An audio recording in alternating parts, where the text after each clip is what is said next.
लिखा था कि देश की 1% जनता के पास देश की 40% वेल्थ है। यह भी सजेशन आया था कि अगर ये लोग 5% टैक्स दे दें, जो 100 बड़े मिलेनियर्स हैं, तो आपकी कई मिनिस्ट्री फाइनेंस हो सकती है।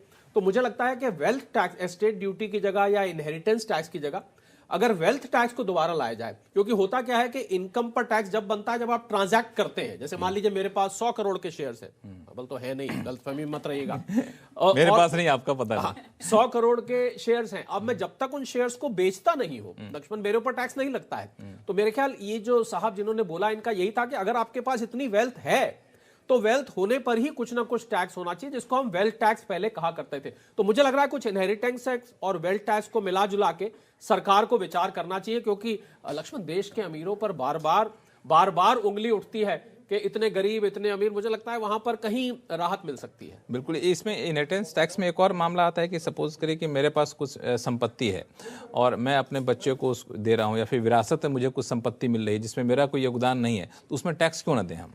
देखिए, उसको लॉ में जो विल से आपको जो भी एसेट्स आपको मिलते हैं, या घर मिला, गाड़ी, कुछ भी आपको मिला विल के तहत, तो वो पूरा एग्जेम्प्ट होता है। लेकिन मुझे लगता है कि ठीक है, आप एक लिमिट तक उसको एग्जेम्प्ट करिए, जैसे 1 करोड़ तक मिला तो एग्जेम्प्ट है। लेकिन जहां हम 1 करोड़ के ऊपर, या जो भी लिमिट सरकार को सही लगे, उसके ऊपर जब हम इनहेरिट कर रहे हैं कुछ भी, तो उसके ऊपर शायद अगर टैक्स लगा देंगे तो काफी टैक्स कलेक्शन सरकार की बढ़ेगी, और इससे एक आम आदमी को कोई नुकसान नहीं होगा, क्योंकि हम लिमिट काफी हाई रख रहे हैं, जैसे 1 करोड़ या 5 करोड़, या जो भी सरकार को ठीक लगे। मतलब इससे आम लोगों को असर नहीं पड़ेगा, जो बड़े करोड़पति अरबपति उनके ऊपर इसका असर पड़ेगा। इसमें एक और चीज जो गौरी ने कहा भी, कि अगर आप ये टैक्स लगाते हैं तो टैक्स का बोझ जो लोअर मिडिल क्लास पे है, या फिर मिडिल क्लास जो इनकम टैक्स पेयर्स हैं, उन पर कम हो जाएगा।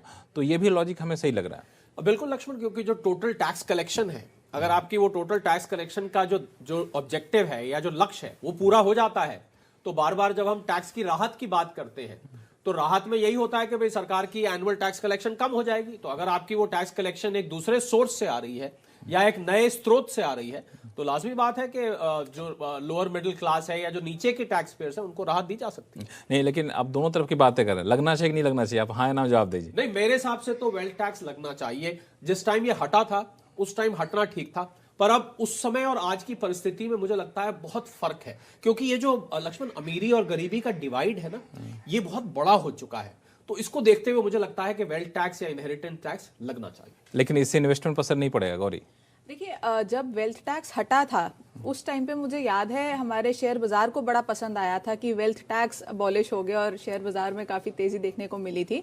तो उस वक्त, जैसे अभी शरद जी ने कहा, ये हटना ठीक था। लेकिन अब मुझे भी लगता है कि वेल्थ टैक्स होना चाहिए, और जो बाकी इनकम टैक्स स्लैब्स हैं उसको रैशनलाइज कर देना चाहिए, उसमें थोड़ा सा रेट कम कर देना चाहिए। जैसे जिनकी 10 लाख तक इनकम है उनके ऊपर जो टैक्स का बोझ है वो कम होना चाहिए। तो अगर वेल्थ टैक्स इंट्रोड्यूस हो जाएगा, तो क्योंकि ये जो टैक्स है ये प्रोग्रेसिव टैक्स है, तो रिच के ऊपर ज्यादा टैक्स लगेगा, तो आई थिंक वो ज्यादा बेनिफिशियल होगा। लक्ष्मण, अगर शेयर मार्केट की बात करें गौरी ने, तो शेयर मार्केट का अगर आपको इफेक्ट न्यूट्रलाइज करना, मान लीजिए ये आ जाता है वेल्थ टैक्स और शेयर मार्केट हिलती है, तो उसको न्यूट्रलाइज करने के लिए आप कॉर्पोरेट टैक्स कम कर दीजिए। मुझे लग रहा है वो कॉर्पोरेट टैक्स सरकार ने कम कर ही दिया ठीक ठाक। हाँ, पर अगर आपको वो शेयर मार्केट को झटका नहीं देना है, तो वो दोनों एक दूसरे को ऑफसेट करते हैं। हालांकि इन्होंने शेयर मार्केट की बात की, आपने भी की, तो मुझे याद आ गया कैपिटल गेन्स टैक्स, जिसको लेकर शेयर बाजार बहुत दिनों से इस पर चर्चा चल भी रही है। इस पर मैं चर्चा करूंगा शो में आगे, लेकिन इससे पहले एक और सुझाव जो आया था हमारे दर्शक की तरफ से, हम लोग भूल जाएं, उस पर भी चर्चा कर लें। उन्होंने कहा कि टैक्स पेयर्स को इंसेंटिव दीजिए ताकि वो टैक्स चुकाने के लिए आगे आए। ये भी आपको याद होगा कि जब इनकम टैक्स में सुधार को लेकर सिफारिशें आई थी, तो इसमें भी कई कमेटी ने कहा है कि आप उनको कुछ इंसेंटिवाइज करेंगे, कहीं प्रायोरिटी देंगे, तो हो सकता है कि लोग ज़्यादा आगे आएंगे। तो ये भी सुझाव हमें लगता है गौरी ठीक रहेगा। बिल्कुल। देखिए, अभी भी हम देखें तो हमारी सरकार उसी लाइंस पे चल रही है। एक सर्टिफिकेट अभी भी दिया जाता है अगर आप अच्छा खासा टैक्स लेकिन सर्टिफिकेट को मोनेटाइज नहीं कर सकते। बिल्कुल, उसको मोनेटाइज नहीं कर सकते, लेकिन वो एक होता है ना, एक स्टेटस की बात है कि मैंने इतना टैक्स पे किया, मुझे इनकम टैक्स डिपार्टमेंट ने एक सर्टिफिकेट दिया कि मैंने इतना टैक्स पे किया है। तो अगर कहीं ना कहीं इसको कुछ और बेनिफिट्स दे दिए जाएं, जैसे किसी चीज़ में प्रिविलेज दे दिया जाए, कहीं कंसेशन दे दिया जाए या ऐसा कुछ दे दिया जाए, तो डेफिनेटली और लोग आगे आएंगे और लोग टैक्स पे करेंगे और बहुत अच्छा, जिसमें सरकार का शायद कोई नुकसान भी नहीं होगा। अगर वो आपको प्रायोरिटी दे रही है किसी जगह, तो उसमें सरकार का कोई मॉनेटरी लॉस नहीं। बिल्कुल, यही मैं जानना चाह रहा था, कुछ ऐसे प्रिविलेज कोहली साहब जिसमें सरकार को कोई नुकसान ना हो लेकिन टैक्स पेयर्स को फायदा हो, क्या दिए जा सकते हैं?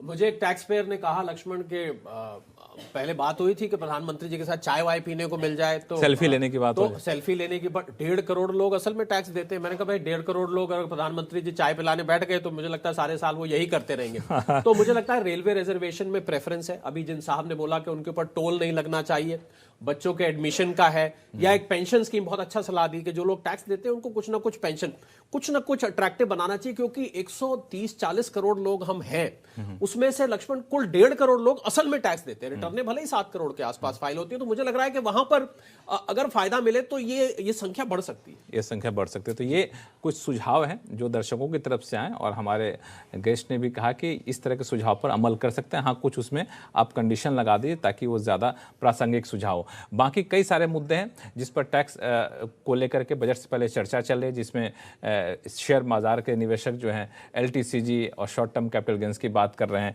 इसके अलावा हम लोग इलेक्ट्रिक व्हीकल पर टैक्स की बात कर रहे हैं, रियल एस्टेट वाला भी टैक्स की उम्मीदें लगा बैठे हैं। इन सारे मुद्दों पर बातचीत करेंगे और ये भी जानेंगे कि आखिर किस रूप में किस तरह के टैक्स छूट दिए जाए ताकि आम लोगों को राहत मिले। लेकिन इन सारे मुद्दों पर बातचीत करने से पहले लौटते हैं छोटे से ब्रेक के बाद।